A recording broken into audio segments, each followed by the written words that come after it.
In the spring, Coach Mason said there are a handful of guys who might be able to step into Chris Banjo's role.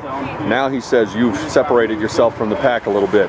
What's changed? How have you improved that's allowed you to grab that free safety job? Just getting in the film room, getting better every rep I can. Even when I'm off the field, just still focusing in.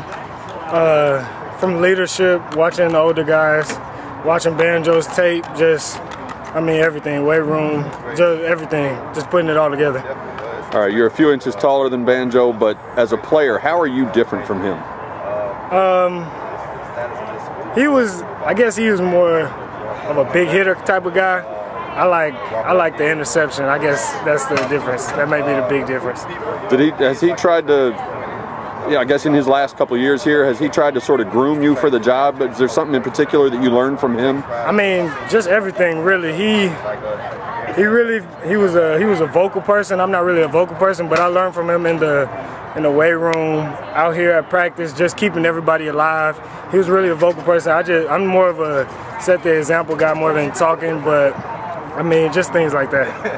All right, this is your first year as the starter at the position, but you've been here 3 years. You know the defense.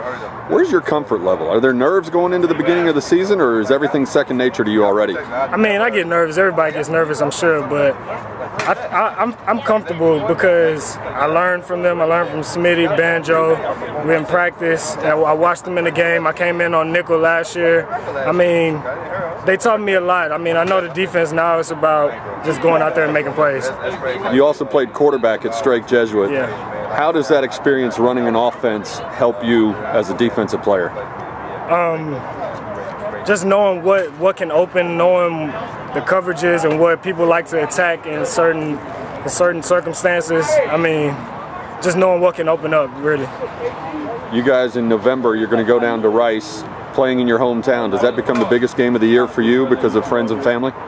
Not really, not the biggest game. Biggest game always the first game, and the next biggest game is the second game. But I mean, it's gonna be a lot of fun. I play with Klein Kubiak, who goes to Rice, so that should be a lot of fun. I saw him on the field last year too here.